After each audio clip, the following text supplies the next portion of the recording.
Technically, on the payroll, I'm listed as a saturation diver. For those who don't know, saturation diving means you live in a pressurized chamber for weeks at a time, breathing a helium and oxygen mix, working at depths where the ocean would crush you like a beer can if you went down on a normal dive. I've been doing it for 18 years now. Started when I was 24, fresh out of commercial dive school, thinking I was hot stuff because I could weld underwater in 20 meters. The North Sea kicked that out of me pretty quick. You learn fast in this job that your life depends on the person next to you. I've had maybe a dozen regular partners over the years. Guys I'd trust to cut me out of a fouled umbilical or share their gas if my supply failed. Victor was different though. We just worked well together. No wasted communication and no ego. Both of us with that same methodical approach to the work. He'd been diving even longer than me, almost 25 years. And he had this way of staying calm that made you calm too. The kind of guy who'd crack a joke in a helium voice when you were both dangling under a rig in a current that wanted to smash you into the structure. I once saw him spend 40 minutes untangling a fouled tether in near zero visibility. Never rushing, never panicking. That's who he was. We do maintenance on oil rigs, underwater pipelines, that sort of thing. The money's excellent. The work is methodical. You get used to the high voice, the constantly pruned fingers, and the smell of the chamber. You get used to most things. This was a job in the North Sea, about 280 meters down. Standard structural inspection on an old pipeline junction that hadn't been serviced in 15 years. My partner, as I said, was a guy named Victor. Norwegian, quiet. Probably the most competent diver I've ever worked with. We'd done maybe 6 or 7 jobs together. The kind of person you trust absolutely when you're that far down, you know. I guess that's kind of a comfort, knowing how dangerous it can be that far below sea level. The first 3 days were completely routine. We'd suit up, lock out of the bell, do our work, and then lock back in. The visibility was terrible, as always. Maybe 2 meters with the lights on full. Cold and dark, and the constant white noise of your own breathing. By day 4, we'd cleared most of the inspection checklist. That's when we found the hatch. It wasn't on any of the schematics. We reported it topside, and they pulled up the original construction plans from the 1970s. Nothing. They told us to document it and move on. But Victor wanted to check if it was corroded through. He's thorough like that. I held the light while he examined the seal. The hatch was 2 or 3 meters across, circular, set into the seafloor itself rather than any structure we'd been working on.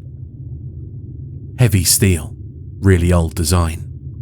Soviet maybe, or older British military. What struck me though was how clean it was. Everything down there gets covered in sediment and biological growth. But this thing looks like it had been installed yesterday. The wheel lock in the centre was smooth, no rust. It looked incredibly out of place. It stood out like a sore thumb. Victor immediately said this was strange.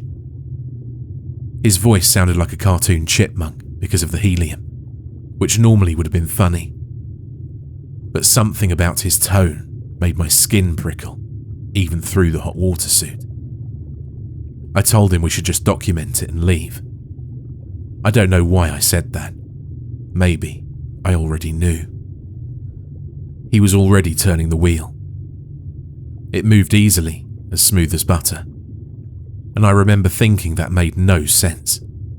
Nothing stays smooth at that depth. And then I was thinking about whether I'd locked the chamber door that morning, which was a weird thing to think about, completely irrelevant. I get like that sometimes when I'm anxious. The hatch swung open. I need you to understand that what I'm about to describe isn't something I saw all at once. The visibility was terrible, and our lights only showed us pieces. Small pieces. I think that made it worse, actually. Your brain tries to assemble the pieces into something recognizable, and it just couldn't. There was a space below the hatch. Not a room exactly, more like a throat. The walls were too smooth, almost organic, and they had this texture that seemed to shift when you weren't looking directly at it. The space curved downward and out of sight. I could see maybe 3 meters in. And there was something in there. I saw it in sections. First, what I thought was a pale root or a cable, about as thick as my arm, lying against the far wall. Then I realized it had joints. And then I realized the joints bent the wrong way. After that, I saw it was connected to something larger, something that the light couldn't quite reach, something that seemed to be folded up in a way that hurt to look at. Victor had gone very still. Our lights were both trained on the opening now, and I watched that pale limb, I still don't know what else to call it, move. Just slightly. The way your finger might twitch in your sleep. The thing is, we'd both been diving for years. We'd seen giant isopods, gulper eels, all kinds of weird deep-sea life. This wasn't that. This wasn't any kind of animal I've ever heard of. It was the wrong size, wrong proportion, wrong everything. And it was definitely asleep, or dormant, or whatever the hell you call it when something like that isn't active. Here's the part that still bothers me the most. While we were staring at it, I became aware of a sound. Not through the water, sound works differently down there, but through the structure itself. Through the hatch frame, into my suit, into my very bones. A very low vibration, almost below hearing. Like standing next to a generator in a basement, that kind of deep, mechanical thrum. Except, there was no machinery down there. Nothing that should have made that sound. Victor mumbled under his breath that we needed to close it. I'd never heard him sound like that. Victor didn't panic. Victor didn't rush. But he grabbed the hatch and started pulling it shut, and I helped him. And we were both moving too fast, in that controlled yet accelerated way that you tend to work when you're panicking inside, burning through our gas mixture. The hatch swung closed with this awful grinding sound that seemed too loud, too wrong. Victor spun the wheel lock, tight, then tighter. With an urgent cry, he instructed me to get the torch. This is where it gets difficult to explain. We both knew, without discussing it, that we needed to seal that hatch permanently. Right then. Not document it, not report to topside first, not follow any safety protocol. We needed to make sure it didn't open again. I retrieved the welding torch from our equipment cache while Victor held position. My hands were shaking. I've never had shaking hands on a dive. I started welding the hatch shut, running a seal bead around the entire circumference. The light from the torch made everything outside our little sphere of work go completely black. And that's when I felt it. The vibration changed. It intensified somehow. If you've ever been to a rock concert and stood right in front of the speakers, you'll know what I mean. It shakes your entire core. and I became aware that something on the other side of that hatch had moved. It had shifted position. The whole hatch assembly shuddered once, very slightly, like something had bumped against the other side. I worked faster. Victor put his hand on my shoulder, steadying me, and we didn't say anything. The helium makes your voice stupid anyway. We just worked.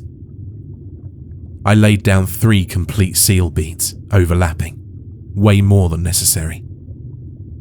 Then we took the spare steel plating we'd brought for pipeline repairs and welded that over the entire hatch, completely covered it. The vibration stopped. We finished the job in silence, then locked back onto the bell. During decompression, we had 72 hours to sit in that chamber and think about what we'd done. Victor played cards. I pretended to sleep. Neither of us mentioned it. When we finally surfaced and went through medical, I waited for Victor to bring it up. He never did. We filed our report, noted the hatch, and described it as sealed due to structural concerns. No one questioned it. No one reviewed the dive footage closely enough to notice how long we'd spent on that seal, or how sloppy our welding had been in our rush. I saw Victor once after that, about 3 months later at an industry safety conference in Aberdeen. We got coffee, talked about normal stuff, weather and contracts, and whether the North Sea work was drying up. Just before he left, he looked at me for a long moment. "You ever think about it?" he asked. I knew what he meant. "Every day," I said. He nodded. "Me too." I looked up the coordinates. That junction was installed in 1973. The hatch. I don't think it was the same age. I think it was older. Much older. "How much older?" I said. He shrugged. "Old enough that maybe whoever put it there is long dead. Old enough that maybe it was put there before we had the equipment to go that deep." He paused. "I keep thinking about how clean the wheel was, how easily it turned." "Someone's been maintaining it," I said. "Yes." He finished his coffee. "Someone has. Or something." That was 6 months ago. I haven't spoken to Victor since. I heard through the network that he's taken a job doing commercial diving in Norway. Shallow water stuff, harbour work, nothing below 50 metres. I'm supposed to start a new SAT job next week. Different rig, different part of the North Sea, but only about 30 kilometres from where we found that hatch. I keep telling myself it'll be fine. It's a big ocean. We sealed it tight. Whatever was down there is still down there, locked away, probably dormant again if it ever woke up. But here's what I can't stop thinking about. What I can't make myself stop calculating in my head, even though I know it's stupid. That hatch was 2, maybe 3 meters across. The space behind it was maybe 5 meters wide. The thing I saw folded up in there, the parts I could see, were too big. Way too big. They shouldn't have been able to fit in that space. Which means either what I saw was just a small part of it, extending down into some larger cavity, or it was compressed in there, folded up, waiting. I told my wife I'm thinking about switching careers. She thinks it's a midlife crisis thing, which is fair. I'm 42.